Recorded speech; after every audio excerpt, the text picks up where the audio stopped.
Myke, listen. It's going at the end. Cut it now. Put it at the end. We'll deal with it later. Do you do that a lot? Do you talk to yourself a lot like that in the show? Not always, but just in case I'm coloring.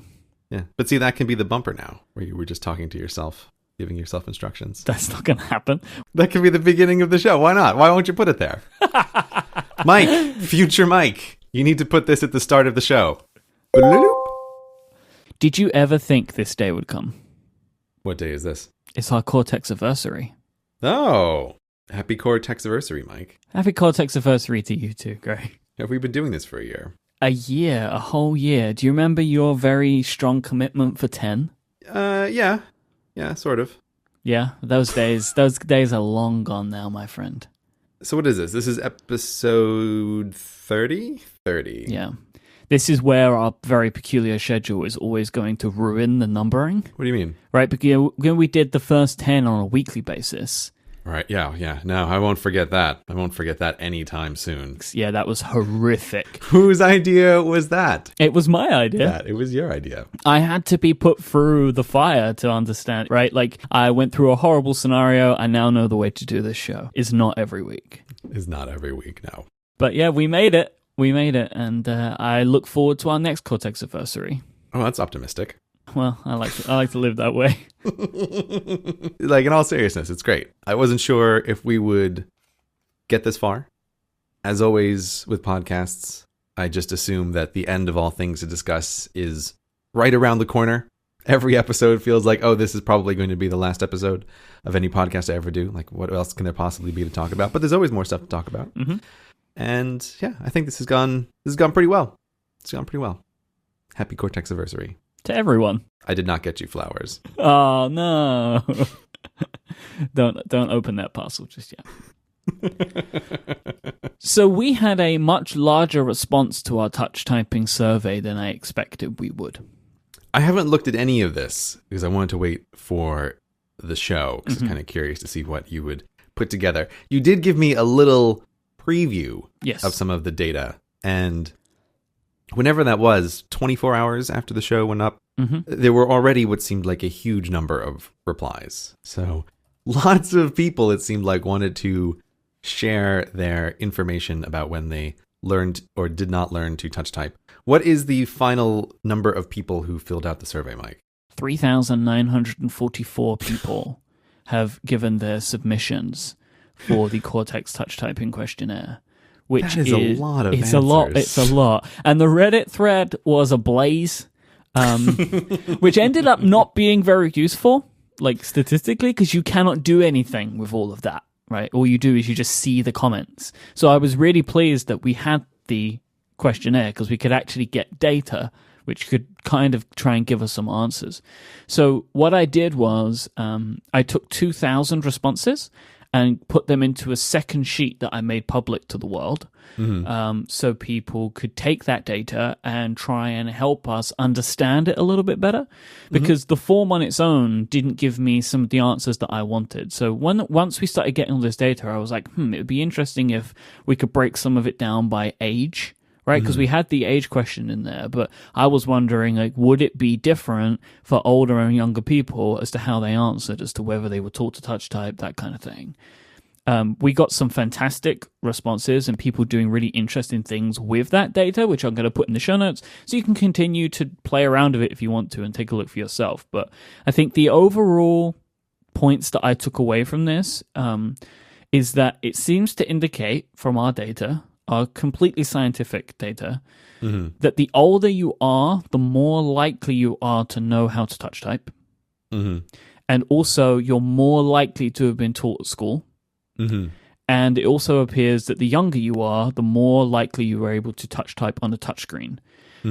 That was, I guess, everyone's hypothesis, right? Yeah, but you never know until you collect data.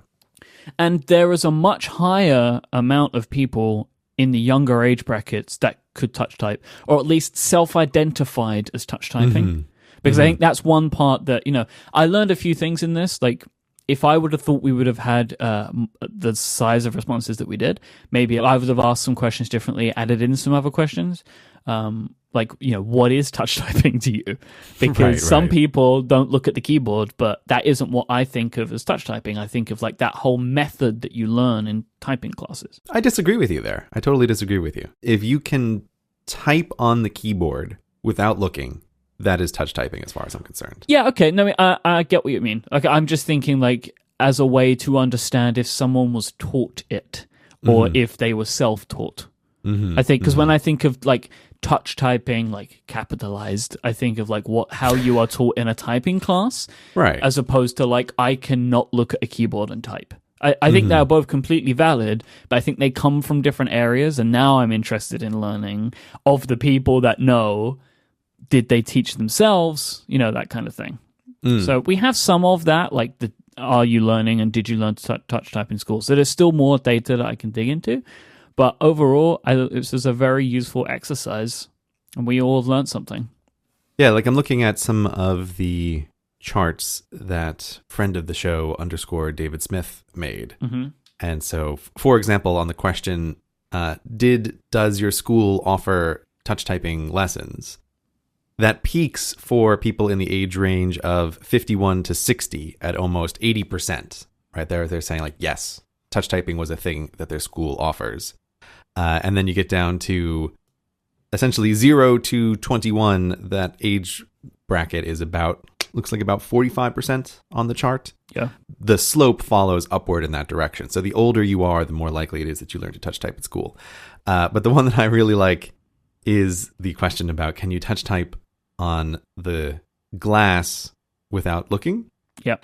And that peaks for the 17 to 21-year-old demographic is essentially 60% can type on a glass screen without looking. Which is a higher percentage than I would have expected. It is way higher than I would have guessed. Slightly younger is slightly less, which is a little bit surprising, but I can kind of see maybe why in retrospect. My thinking would be the people in the 0 to 16 bracket have had less experience. Yeah, that was my thought afterward as well. It's a combination of less experience and probably less need to do a lot of typing. Yep. But it's still shockingly high at 55%. But what I love is when you get to the 60+%, the number who can touch type on a glass screen without looking drops to exactly 0%. Oh, yeah. It's not 0 rounded off. It's exactly 0% of people 60 or older said that they could type on glass without looking. And the 51 to 60 demographic is at just barely 6%. Something that I also picked up from looking in the Reddit is it seems like typing classes do still exist, but mainly in America. Just from looking at people's comments, it seems that not a lot of people in the UK, if any, or in Europe are taught to touch type, but it seems like there are still parts of America where it's part of the curriculum because it wasn't like resounding for everyone. I had a lot of people saying to me like, what, your schools don't teach it? So I will infer from that, no, they do not, and that yours must do, and you are in America, so maybe there's still some of that going on. But yeah, I think this was interesting. I'm really glad that you took the time to put the survey together because, yes, as you said, a large number of anecdotal answers in Reddit is interesting to read through, but it's hard to pull out more specific trends. Yep. So this was great to have the data, and the links will be in the show notes for people who want to play around with it and visualize it further than we have done so far today. I think the only downside from doing this is that now I am survey hungry. What do you mean? Now I want to do surveys for everything. So I'm going to have to just try and resist myself from doing that. Like now I want to know everything about how people manage email, but I won't do it. Every episode of Cortex comes with an appropriate survey now. I won't do it, Gray, but I want to, but I won't. I think if you want to put in the time to construct a well-done survey, then I think you can go survey crazy. There's nothing wrong with that. I feel like it should be tactically deployed. Okay. Because otherwise we'll have survey fatigue. Okay. All right. I can get behind that. Today's episode of Cortex is brought to you by Smile and the brand new text expander, Simply Indispensable. I want you to imagine that you never have to type the same email address, chunk of code, slogan, marketing copy, directions, or data more than once. With TextExpander, you can store any piece of information as a snippet and then just activate it with a shortcut that you create. For example, I type the names of the shows on Relay FM very frequently, so I have snippets set up for all of them. For example, if I want to say Cortex, I type CCO and it pops up. Cortex is right there. It's very easy. TextExpander helps you save one of your most precious resources, time. You're able to harness the power of fill-in-the-blank snippets as well to customize common responses. Something else that I do very frequently when I email to our sponsors and let them know about their ads being placed on the episode, I have a fill-in snippet that I can activate. It lets me put in the name, the show, the information, and also allows me to personalize it a little bit as well, but it keeps the same kind of form and format that I'm used to, so I'm able to standardize my responses. This stuff is so easy with TextExpander, and now you can also share groups of snippets with others. This will allow people on your team to all have access to the same knowledge, and if something changes, it just needs to be updated once. TextExpander is like a shared bank of information for all of the people that work in your team. TextExpander includes apps for the Mac, iPhone, iPad, and now Windows, which is currently in beta. No matter where you are, you'll have all of the snippets that you need on all of your devices, and now your team can too. Lifehacker subscriptions cost $40 per year and include all of the apps and the TextExpander sharing service as well. Discounts are available for registered TextExpander users, and now with team subscriptions, you can also have access to organized focused snippet management, detailed access control, consolidated billing, and so much more. Boost your productivity and learn more at smilesoftware.com/Cortex. Thank you so much to Smile for their support of this show. So it's time to check in on the hiring project. Yes. How's it going? I assume that now, based on our last conversation, you have taken a look at the submissions. Yes. I feel like between last time we spoke and today when we are recording, it has been an unusually, ridiculously busy time for me. So I have less progress to report than I might otherwise want, but I have definitely moved forward on this. I have looked at all of the applications, and I've gone through a little bit of a process trying to whittle them down and select people to work with in the future. How many submissions did you get? All right, what would you guess for submissions? This is a more fun game. Take a guess. What do you think? 176. Wow, look at you. Very precise guess there. Because look, if I'm right, it's the best thing ever. Right, yeah, this is exactly. Return on this roll of the dice here. You look like a psychic if you are correct. And you're almost certainly wrong anyway, so there's no downside to guessing. Exactly. So here are the numbers. At the time that we are recording, the video has about 40,000 views, so we can assume that 40,000 people in some way were exposed to the existence of this application. And when I took a look to see what was in my Dropbox folder, which was about a week after the supposed deadline where I was going to look, there were 75 applications waiting for me to take a look at. That's a really good number, because if it would have been a lot higher than that, one, it would have been super hard to go through, and the quality would have probably been overall worse. I would expect that you were able to really whittle it down to a more manageable number. Yeah, and this is a bit of an estimate on my part, but I think that the number of total submissions that I may have gotten might actually be quite close to your guess, around 150. Because after the point at which I looked at it, I just had a message to my assistant to anybody who submitted from that point on. She was only to pass it along if it really struck her as something worth taking a look at. Right. And I did just look and see briefly that there were a bunch more submissions after that, but none of them made it through her barrier. Okay. I wouldn't be surprised if the total number was 150, but the number that I actually looked at was 75. And this was like so many moments in life, it is really easy to overestimate how easy a task is until you try to do it yourself. And so I just had a lot of sympathy for hiring managers and HR people in this moment, because I was thinking, oh, this is going to be super easy just to go through a bunch of applications. How hard can it possibly be? And it turns out the answer is it's a lot harder than you think it is, going through this. So I ended up having to break it into two parts. I did a first pass where all I was doing was I literally created a folder called tolerable.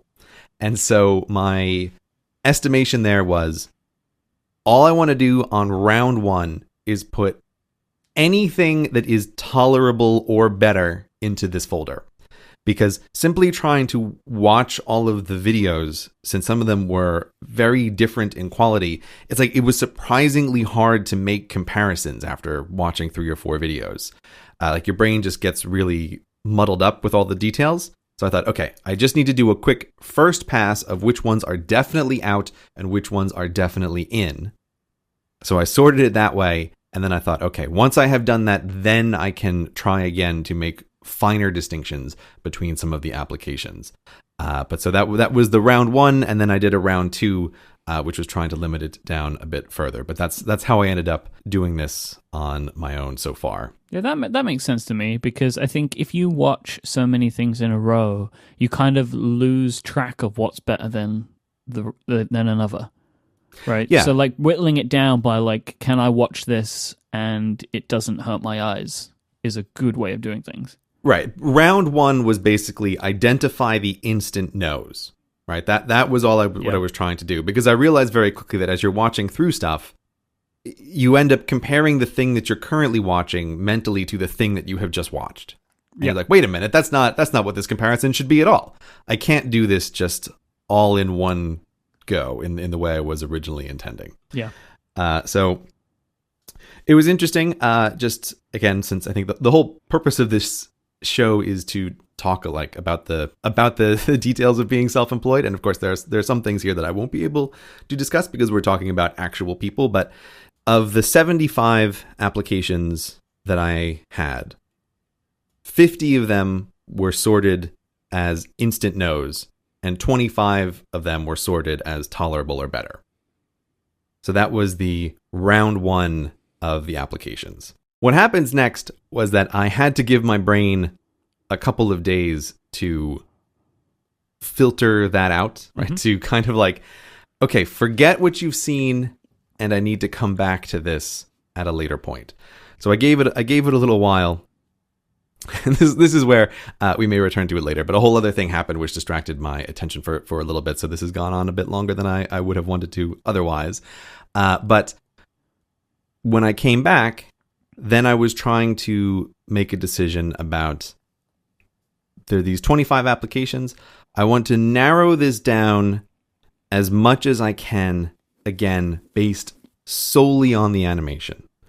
So I'm still looking at all of these things as files with just single numbers. I don't know anything about the people. I don't know where they are. I don't know their experience. I'm just looking at the animations. And the second round of cutting was a much harder thing to do. But I did a round 2 that took it from 25 down to 10. So that was the second round of trying to figure out what's happening. And there I was looking at many more finer details about the animations. Like, oh, what choices did you make to animate this or that? Some of the things that are very hard to articulate is, for example, watching a video is seeing, did the person get me to laugh when I'm watching the video? Like, did this person do something that matches up with my sense of humor? Right. That's not to say that the people that I didn't select weren't funny, but the question is, do they match up with the kind of joke that I might make in a video? Right. Like that's what I'm looking for there. And so, yeah, it was again, surprisingly hard to do. But it was down to 10 then. So what's happening now is that my assistant is reaching out to those 10 and collecting some information that I want to have about the applications at this point to be able to make some decisions about where to go in the future. Is it seeming like that this was the worthwhile experiment you were hoping it would be? I'm feeling pretty good about how this has been going. It's especially interesting to me because I am, as we are recording, I am currently in the middle of animating my next video, which should be out in a few days. And of course, while I am in the process of animating this video, I can't help but have my mind constantly turn to thinking about how will this be different when I'm working with somebody else. And before the application went out, I was just really nervous and really concerned about the kind of quality of applications that I was going to get. And now being future me who has seen the applications, I have to say that the average quality of application was much higher than I was expecting, which to me was a big, big relief. Like, okay, I am glad to see that there are lots of skilled people in here. Yeah. And even I do have to say that for lots of the applications that I rejected, those people could be motion animators, like without a doubt. I rejected people who could do this for a living. But just the average quality was quite high, and then that's where it starts to come down to, again, just some of the particulars about how would I do something, or what are the particular choices that they made about how to animate. It's not necessarily about that person's skill, but it's their understanding of your style, which is the point, I guess. Yeah, exactly. But that is what made it so hard, is because there were definitely some applications where I felt like, I want to reject this, but this person is undoubtedly good. Like, they're very good. They just made decisions that I don't agree with for my own style. And it's just a strange position to be in. But overall, I was very happy to see the quality of the submissions. And in my experience of animating the video that I'm currently working on, it's a huge relief to know that in the future, I will almost certainly be working with someone to help make this process easier, because I can tell that I am still not fully recovered from some of the RSI problems I had the last video or the video prior to that. Like, I am having to work in much shorter bursts and with larger breaks between bursts. Like, I can just still feel that I am not fully recovered from that before. And so it's just, I think everything has happened at the right time. Mm-hmm. Like, I was already thinking about bringing people on board. I had a thing that accelerated this whole process, which I think ultimately is good. And I'm looking at these applications, and I have to say, of the 10 people that I'm going to get some more information about, I think any of them I could imagine working with to produce animations in the future. Like, I think that there are definitely people here that I can work with, and I want to work with in the future, presuming that everything works out between us and that it's all okay. Will you plan on giving feedback to the applicants? It was a thing that crossed my mind because I remember when I was applying for a job as a teacher that the schools did give feedback to people if they didn't select you. Well, the very first school I ever applied to, I didn't realize they were offering me a job, and I sort of talked myself out of the job, and then I got some feedback about how, like, you seemed really uncommitted to the school, and then I realized, like, oh, I realized what was happening here. I had this, okay, I'll have to tell you now, but I applied to this school, which was very high on the list. Like, I had a short list of 3 schools that I really wanted to work at, and I applied to one of them. And you do a whole test lesson, and then you talk to the head of department, and then you talk to the head of the school, and then presumably they have a little meeting about you, and then they walk you out to the front, and someone's talking to you. And as the head of department was walking me out of the building, he was going, "What would you say if we offered you the job right now?" And I said, "Oh, well, I'd have to think about it, because I don't like to make decisions on the spot." And he was like, But what if we were going to offer it to you right now? And I was like, well, I would just have to think about it. And like, I was just a total idiot. Like, I just didn't realize what was occurring there. And I remember he was like really insistent on this point all the way out to the front door about, but if we were to tell you at this very moment that you could start work immediately, what would you think about that? And I was like, I would just have to think about it.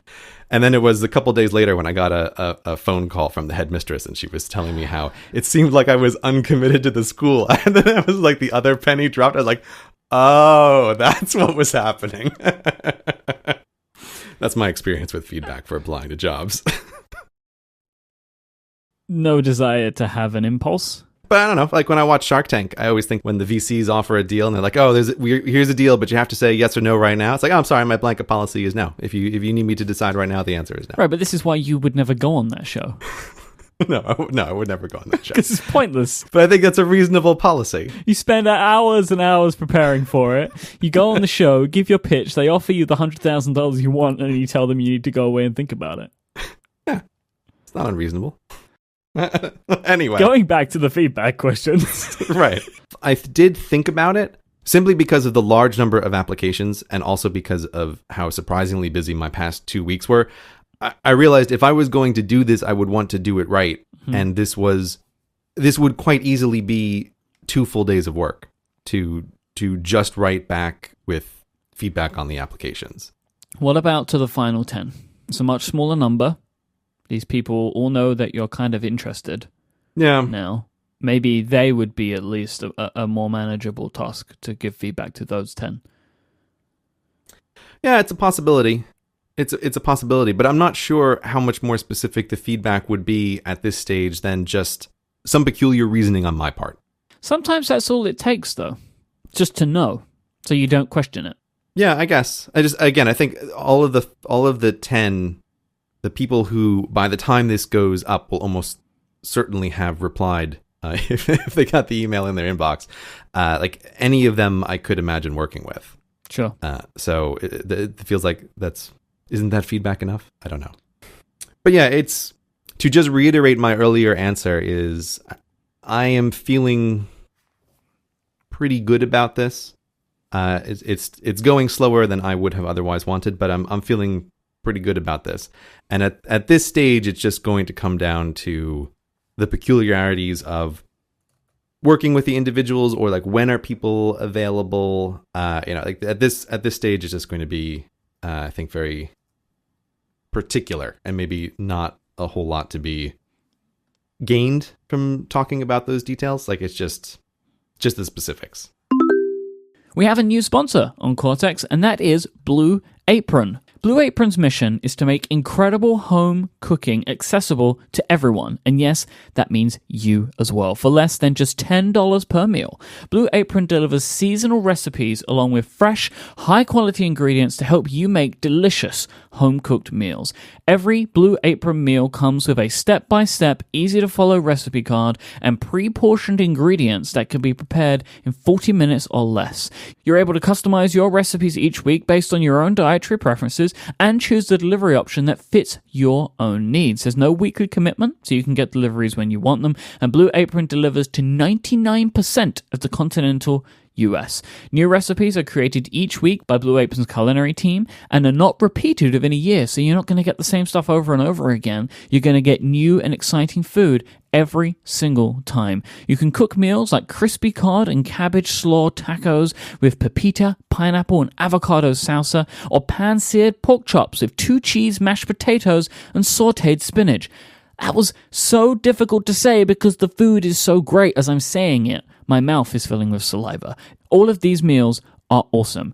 And let me tell you, once you have Blue Apron delivering to your home, you're going to get better at cooking, you're going to learn new skills, you're going to try new things, and you'll be able to keep all those recipes and just remake them later if you like. Your mind will be opened to a new world of culinary delights. Blue Apron knows that when you cook with fresh ingredients that support a more sustainable food system, you can make incredible meals. Blue Apron sets the highest quality standards for their community of artisanal suppliers, family-run farms, fisheries, and ranchers. Whether it's Japanese ramen noodles, wild-caught Alaskan salmon, or heirloom tomatoes, Blue Apron brings you the best. Check out this week's menu and get your 2 meals free with free shipping by going to blueapron.com/Cortex. This is free food, guys. Just go check it out. You will love how good it feels and tastes to create incredible home-cooked meals with Blue Apron. So don't wait. Visit blueapron.com/Cortex, and we thank Blue Apron for their support of Cortex. Blue Apron, a better way to cook. Of the people that are in the last final 10, it sounds like a reality show now. You give roses out to the ones that you like, and maybe you give them like Wacom styluses or something, you know?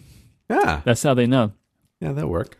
Of the ones that are through to the final round, are there any in there, or are they all kind of in a scenario where you could have an all-in-one person? I know we spoke about that before, about like someone who would be animator and illustrator. Is this something that you think might exist in these people? Yeah, I would say that all of these people would be totally fine as animator illustrators. And what I was kind of thinking from the beginning, but didn't quite want to say, is work collaboratively on storyboards. If a person is good, my thought is I want their feedback on a storyboard. Like if I can give them a script, I think a good workflow, again, this is me just speculating, just thinking about it in the future, but all of these people seem really good. And so my thought is that if I have scripts, one of the things I might be able to do is say, look, here is the script. I'm going to do a rough storyboard. You separately do a rough storyboard, and together, let's see what is the best thing to do. Right, because those people have already done that. Right, exactly. That was the first challenge, right? Was take just the audio, not even the script, right? Making it even harder than it would be, and make something entertaining out of this. And to get into that position that they're in now, they have done that. Yeah. So it's a strong group of people, and all of them could be animator, illustrators, storyboarder people. So I can't remember what I said in the last episode, that I was expecting like a 25% chance that I might be able to find someone who fills that all-in-one role. And here I am with 10 possibilities of people who could fill that all-in-one role. So I think I dramatically underestimated last time. That was my bet, by the way, that you would find lots of people that could do both. Because how else could they have gotten to the point where they made the submission? Yeah, you are totally right. You were right on this one. Hashtag Myke was right, I guess, because you like to hear that. I love to hear that. Right. I know it's a sweet, sweet sound to your ears, so I'll give it to you. It is core to my emotional wellness. So you found these 10 people. Is there going to be a fleet of CGP Grey animator illustrators? Like you have 10 now. It's an abundance. This is where I have found things a little bit tricky. Is I'm not 100% sure how to proceed from this point. Yeah. Because again, this is where for the purposes of hiring, I again wish that I was a bigger entity. I would love to be able to do something like bring on 3 animators and have them work on stuff.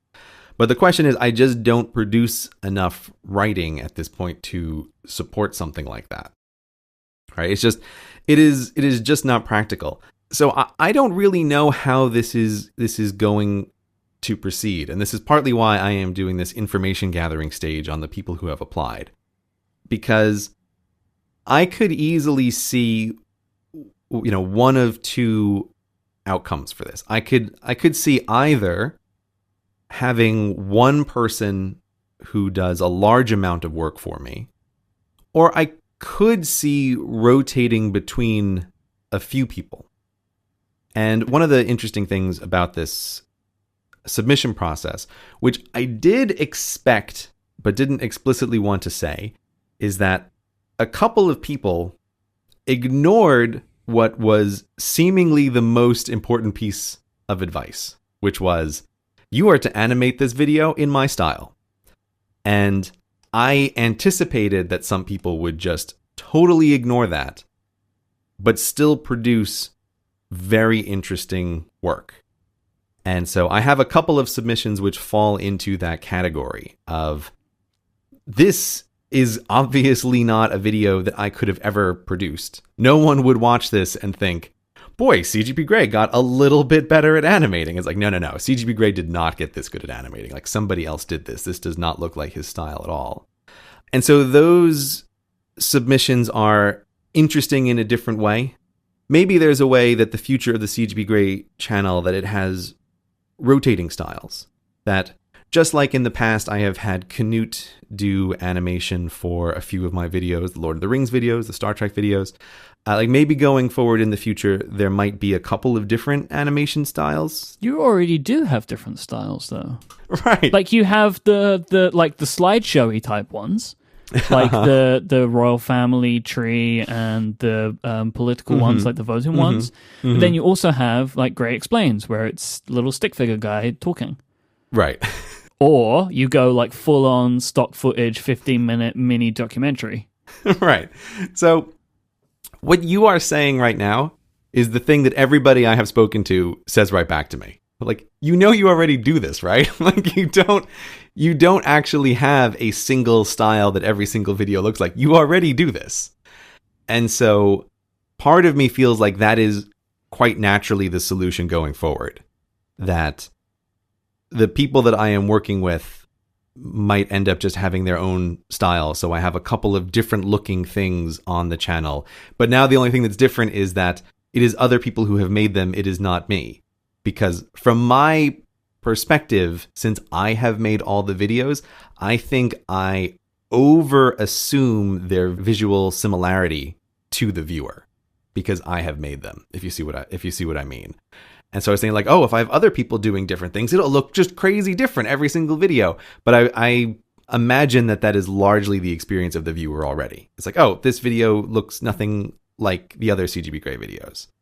And, if you go back earlier in the channel, like there's tons of videos that don't even have the notion of stick figure CGP Grey. Like there's a bunch of videos that don't even have that, what now feels like a constant element, right? But it was totally missing from probably half of my videos.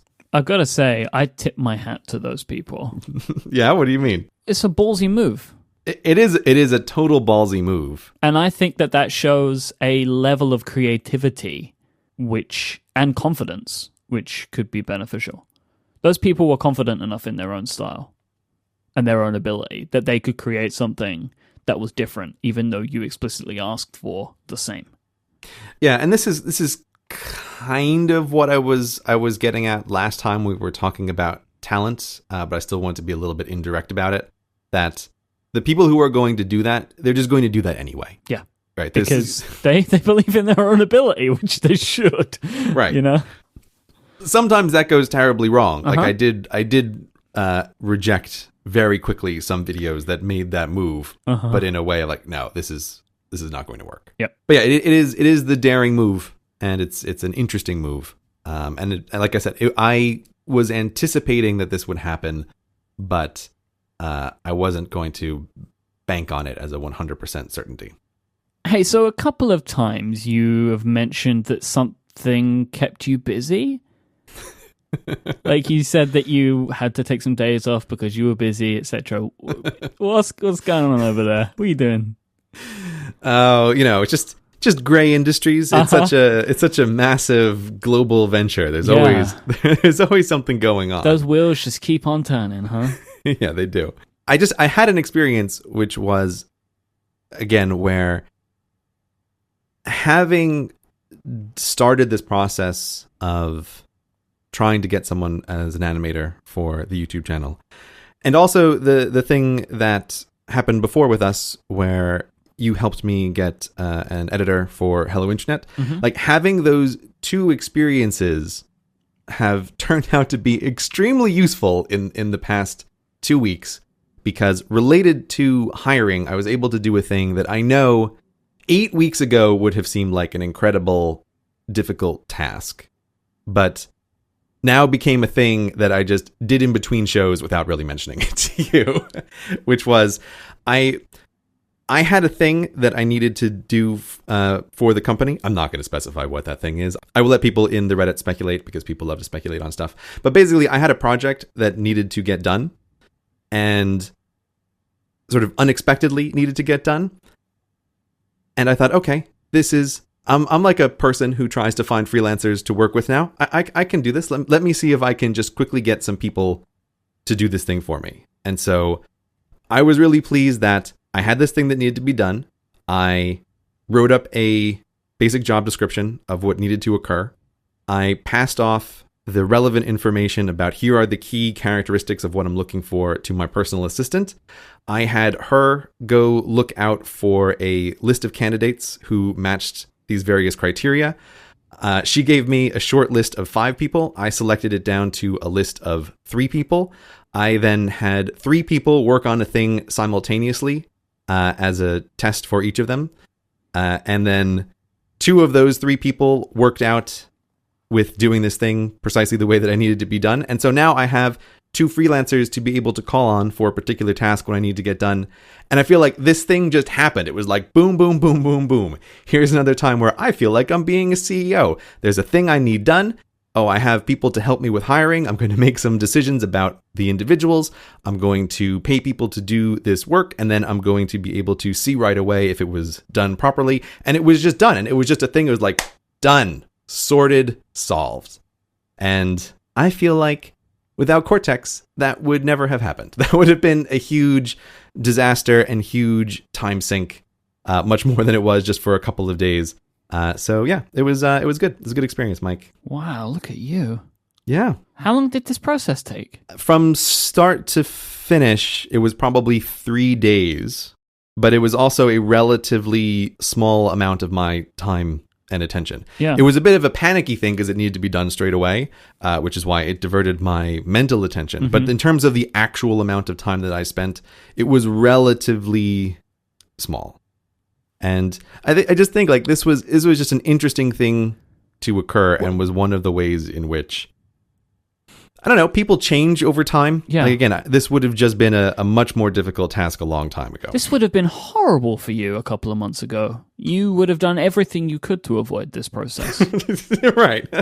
Right? Of like admitting that you needed help. Right. And then trying to go out to the open world to find it. Right. Then judging the work and dealing with people. Like, yeah. It's like everything you hate. Yeah, it was absolutely terrible. But it also just to me falls into this category of the theme of the year of less, as with so many of these things, of me trying to do less. And when I was thinking about this, of like, okay, I need someone to help with this task, I was originally thinking like, okay, let me try to find one person and I'll test one person and I'll do that. And like, but no, wait, this needs to be done quickly. And so this also goes back to the spreadsheets that I still need to help you make at some point, Myke. Mm-hmm. I was able to kind of think about this as, this is a thing that I need solved quickly. What is the cost calculation of having 3 people just do it if I just pay them to do it, and using that essentially as also the job application? And I was like, okay, well, the return on investment for this from a business perspective says just do it. Like, you need this thing done quickly, and the cost to trying to do it sequentially doesn't make sense. It was an interesting way to realize of how to try to solve a problem relatively quickly in a very, I am thinking about this as a CEO. I am not thinking about this as me, a person trying to solve a problem. So yeah, Cortex, changing lives, even mine.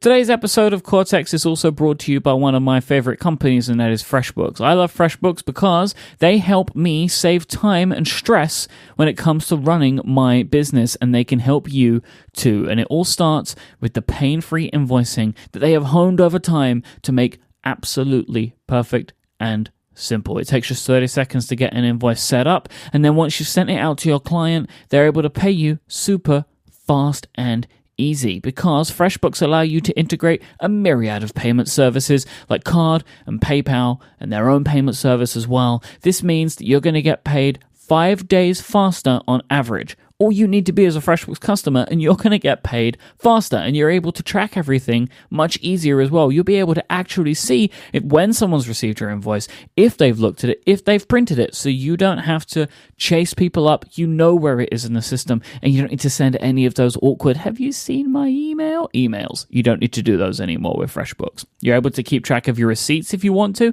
You're able to keep track of your expenses if you want to as well. And if you're in the US, you can automatically import your bank transactions for easy reconciliation. FreshBooks can become the home of your finances for your business, and I love them for that. They have tons of great third-party integrations, great reports so you can easily see who owes you what, and fantastic support. It's at the core of FreshBooks. This is something they really, really believe in, and you'll see it once you become a FreshBooks customer. They're offering a 30-day free trial to listeners of this show with no credit card required. Claim your 30 days of unrestricted use. Trust me, just go check them out. Go to freshbooks.com/Cortex, and please enter Cortex in the How You Heard About Us section so FreshBooks knows that you came to them from this show. Thank you so much to FreshBooks for sponsoring Cortex and Relay FM. Great. What is Colmac? Are you thinking about switching keyboard layouts, Myke? No, I've just come across a word I'd never heard of before. A ton of feedback. Colmac is better. You should try Colmac. That's what I've been told. Look, the internet is an endless fractal of opposing wars of things, right? Where it's like, oh, there's Apple versus IBM, right? Or like there's Mac versus PC. I was like, okay, well, we're all on the Mac side. Oh, well, now it's iOS versus OS X, right? And oh, okay. And then it's like these things go on forever and ever and ever. And there is nothing that you can mention that there is not going to be some other side for, no matter how obscure you get. So the question is, are you in the 0.00001% of the population considering switching to a Dvorak keyboard? Guess what? You have many options, right? And people are going to argue with you about which of the variations is the best one. So everything devolves into these kind of little wars. But the answer to your question is that Colmac is another alternative keyboard. Just as Dvorak is designed to minimize finger movement, Colmac is also designed to minimize finger movement. But my understanding of it is that it is also optimized to be easier to switch to. So that when it was being designed, the question was not, let's minimize the amount of finger travel. The question was, let's minimize the amount of finger travel and also minimize the amount of keys that we're actually going to move. Yeah, I'm looking at a layout now, and it's very similar. Very similar. Mm-hmm. So the standard copy, cut, paste keys that everybody in the world uses, those are not moved on purpose because everybody has that just burned into their brain about cut, copy, paste. There's a few other frequent keys that are not moved, but that is my understanding is Colmac is designed to make switching simpler, which is why using OS 10, it would X? be better. Yeah, sure, that one too. Because like the Q and W are in the same place for like the quit and close windows and stuff like that. I can see how, like, especially as a Mac user, it would maybe be easier to switch to Colmac. Yeah, my feeling is it's been funny. I've been getting a lot of Twitter messages and messages from people telling me that they have decided to switch and that they now understand the feeling like you've had a stroke. Yeah. It's like, oh God, that was not a joke. That is legitimately the feeling of trying to type on a new keyboard layout. As a QWERTY user, looking at Dvorak, it's like a nightmare. Like it everything looks it just looks horrific. It's all over the place. Yeah. I like the people that have also, I've seen a couple of people that have sent in pictures of photos or printouts of the Dvorak layout on the top of their monitor. Oh, yeah. You know, like how you did that? I've seen a few people have taken that on. Yeah. Even though I use Dvorak, I feel the need to reemphasize, although possibly too late for many, that I don't promote switching just for funsies. Right? Like, I think you need a really good reason to want to switch. And switching because it's the more efficient layout, I think is not a good decision. If you need to switch to Dvorak because you have a really good reason to do so, not for, oh, it'll be a little faster or it's a little bit more efficient. Like that's I think that is not good enough for the transition costs. I can't even imagine the minuscule amount of people in the world that it actually would affect to have more efficiency with typing. Exactly. Like, what sort of difference are you looking at here? If you're going to double your typing speed, it might be good. Right. But you're not. No, you're not doing that, buddy. Yeah. And so the amount of time you lose over a couple of months getting back your regular typing speed, you're never going to recover that over the course of the whole rest of your life because Dvorak may or may not be slightly faster or more efficient. One thing that has been kind of rattling around my brain that I'm not sure that I fully understand from our discussion last week is why changing keyboard layout would have helped your hands. You're still making the same movements, right, but just in different locations. Yeah, this is why I'm like a reluctant Dvorak promoter and barely even a Dvorak promoter because last week would have said different. It's like a soliloquy. I think if you listen back last time, if you didn't cut it, I did say something like, all I know is that when I switched to Dvorak, I stopped having problems. Mm-hmm. That is a very different statement from Dvorak will solve all of your problems and make all of your dreams come true. Man, I could just cut that section out and just use that part. Yeah, there you go. Perfect. This is the problem with you doing the edit. Uh-huh. I imagine it was a combination of many things at the time. I think it was certainly a combination of taking a big break from typing when I had a problem. I think it was almost certainly being forced to get back into typing very slowly because I wasn't able to type very quickly. And then I think those two things started me down on the right path. And then now that I type with Dvorak, I think that the amount I am moving my hands is now under the threshold that would cause me RSI problems. Right? Whereas before with QWERTY, I think it was over the threshold. But I may not be representative of the general population. It's very possible that I am right on the edge with that kind of thing. Whereas everybody with RSI problems, they have some threshold. Some people's thresholds are naturally higher. Some people's thresholds are naturally lower. And that is going to affect what helps you or what doesn't help you. And so I suspect that typing-wise, I was right on some threshold where changing to Dvorak switched.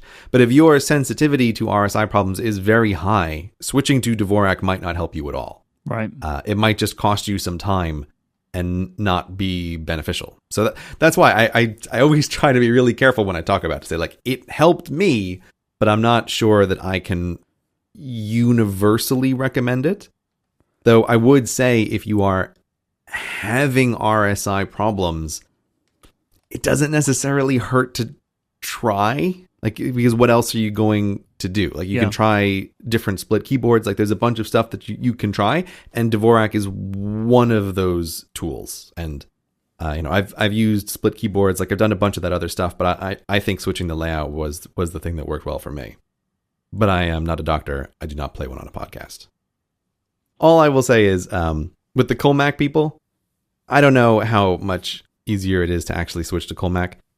My suspicion is that if you're going to Dvorak or you're going to Colmac, either way, you're going to feel like you've had a stroke. Like, I can't imagine it's going to be that much of a difference. So I think that the thing that really matters is just knowing that whatever device you are going to use has software level support for the keyboard that you are going to use. Like, that is the primary feature. Okay, Myke. Last week, I told you about the one true email app, which is Unibox. And I would like to know if you have tried it since then. I have set up Unibox on all of my devices. Hey. And I've played with it, and I can see a utility for it, but I don't think I will use it as much as you do. I know exactly when I will use Unibox. When is that? When I go on trips. Okay, so why on trips versus other times? What is your thinking here? So when I'm on trips, this can be vacations or work trips, I have less time to devote to email. So whenever I do open my email inbox, I would like to be able to, at a glance, pick out important things, and that would be by person.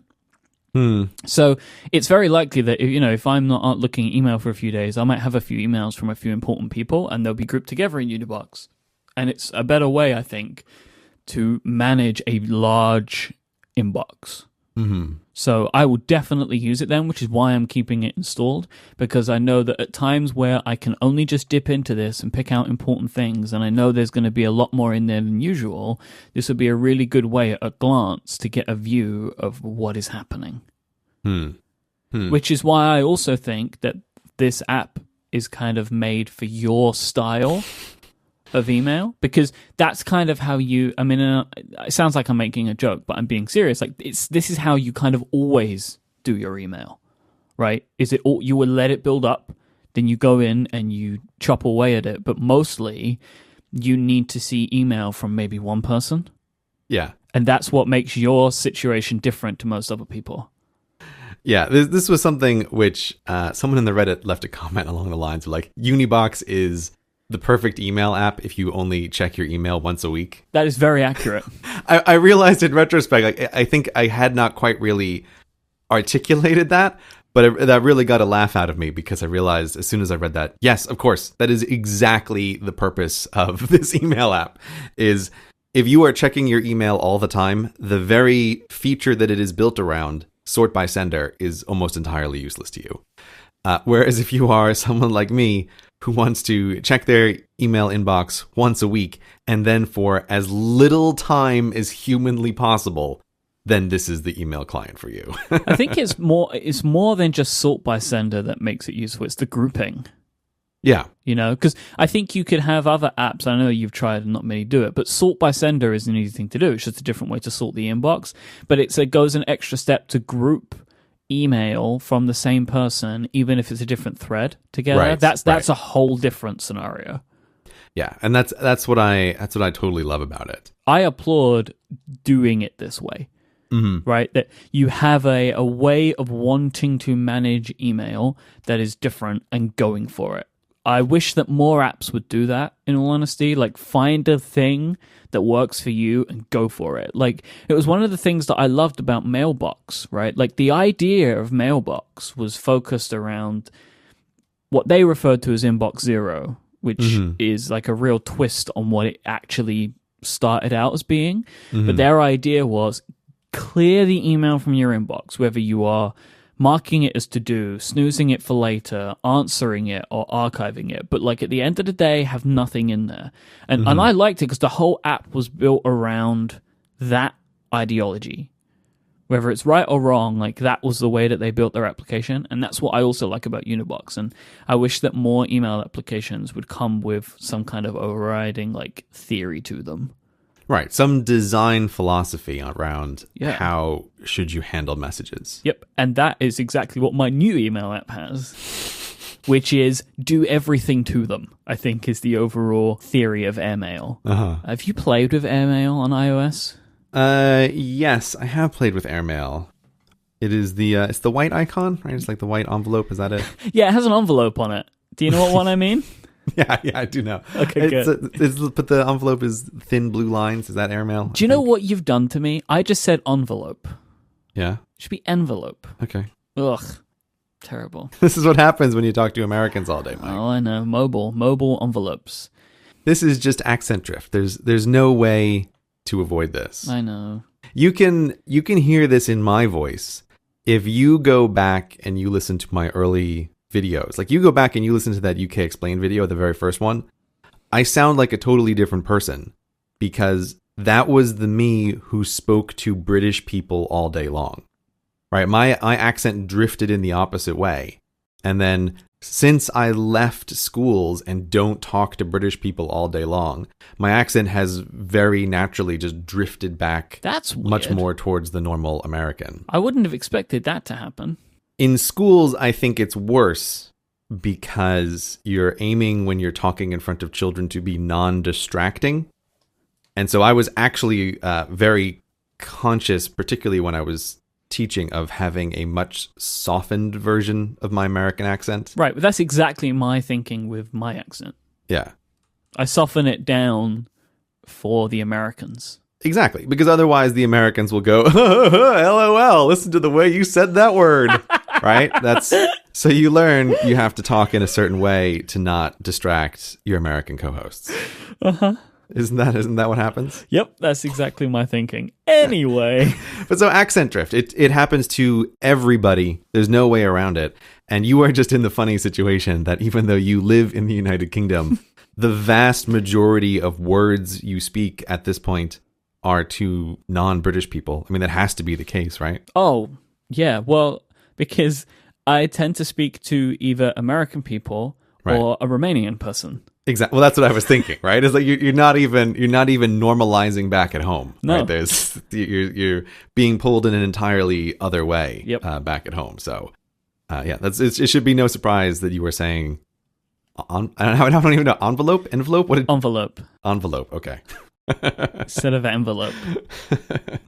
So just after we recorded our last episode, Canvas, which is another show on Relay FM, which is kind of iOS focused, they did a whole big episode about third-party email clients. And Federico was really pushing Airmail, and he had previously written a big review about it, and I decided to check it out. And I like it a lot. I like it a lot. It is rough around the edges in places. Like, it does some weird stuff. Like, it has some weird bugs. And there's some UI stuff that I'm not massively keen on, but I feel like, and I've heard that there's going to be some changes which would be a bit nicer for my eyes. Yeah, but it also does the custom IMAP screwing around thing. I just realized that's why I know Airmail, because I've been trying to delete their custom IMAP folders from my setup for a while, and they keep coming back because it must be installed somewhere that I don't know, or it's waking up every once in a while. Yeah, because it will do snoozing and all that stuff, but I don't use any of it. Like, it sets them up, but if you just don't go buy into that, it will they just live there as empty labels. But what I really like about this application is it has tons of third-party integrations. So, like, I'm very easily able to take an email and send it to OmniFocus. It will open OmniFocus, attach the whole text of the email as a note, which is so cool for me. So, like, say somebody sends me ad copy, I can add the whole copy that they've sent me to the OmniFocus note, reminding me to write it up. Yeah, that kind of thing is really nice to be able to do. They can send, there's just so many services that it plugs into, and it also can do really powerful things with the email messages, like turn them into PDFs. It has something that I've never seen any email app do, in that you can take an email and save it in a folder in another email account. What? So say you have multiple email accounts. Okay. And you get an email to cgpgray1@gmail.com. Right. But really, you would like to save it in a folder that you have in cgpgray3@gmail.com. Okay. It will let you take that email and save it in the folder in the other email account. Like, it does some crazy stuff of, like, sending them around. But it's just like, it's just like a weird feature that I really like, because this feels like an app that is made by people who deal with lots of email. So it has all these crazy little things that you can do. And they just had a new Mac app update come out. And so this is an all-around system, which is on all of my platforms. And if I want to, I can snooze emails, but I'm not getting back into that now. Right. Because I've learned to live without it. And I really like it. And it has one of my very favorite things, and it does it so well on all my devices. And this is my main reason, seriously, for sticking with this. Wait, if I can remember, it was email notifications. Is that right? Nope. Is that what it was? It has notifications, which is fine. And I remember notifications driving you crazy, that you used to have an email app set up solely for the notifications. That was at one time, yeah. But I tell you, the notifications are so good. You can choose to pull down and read the entire email message. Nice. Which I really like. But no, my favorite feature is you can choose this. It does not mark an email as read until it is opened and acted upon. Oh, and acted upon. Yes. That's nice. That's a nice touch. So, because I am constantly in all of my email apps opening a message and then marking it as unread again. And that drives me crazy because I like to leave messages as unread until I do something with them. And then sometimes I'll purposely mark them as read, do something with the email, but leave it in my inbox. It's something I need to catch up on. But it's not an unread email anymore. So that's my own weird system. But I like that it has that feature, and it has a bunch of different things that it will do. But I really like this application. There are tons of settings. Tons, every setting. So you can really go in, and if you're willing to, put the time in and kind of make this the email app that you want it to be. I'm really impressed with this, Gray. So do you think you have found an email home? I think so. That's very nice. Plus they charge for the application. Right? Yeah. I'm with you on this one as well. I get nervous when apps don't charge. It feels like, but if you're important to me, I would like to give you money. I would like to give you more money than you're charging because I want you to be around. Yep. So no, that's charging is a feature for important apps. But I think that's good. You are with Airmail. You may have found a home there. And since we did the last show where I was promoting Unibox, someone pointed out to me an additional feature of Unibox, which has now allowed it to become my only email app.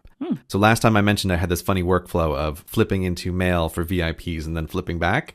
But someone sent to me that there's a feature on the message list where you can pull down and have it only show messages from people who are in your contact book. And that's not exactly the same as VIPs, but to me, it's like a 70% solution. It's good enough that if I can do this, then I don't have to bother flipping back into mail.app and using a different interface. So now I can just do my entire workflow in Unibox in one interface, in one place, and I'm very happy. So I have found an email home, and you have found an email home. For now, anyway, because the wheel always keeps turning. Oh, yeah. It's the great wheel of email. Yeah. In a week, we'll be complaining about it again. Well, in Cortex episode 1, like I'm looking at my home screen, it's a completely different email application to what I'm using now. The email application on my home screen doesn't even exist anymore. That ugly, ugly home screen. Rest in peace, little buddy. Think about how much better your life is after you've met me.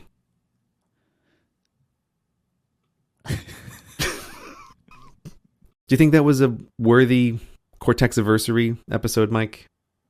Well, I mean, we spoke about email. I guess it's an excellent point.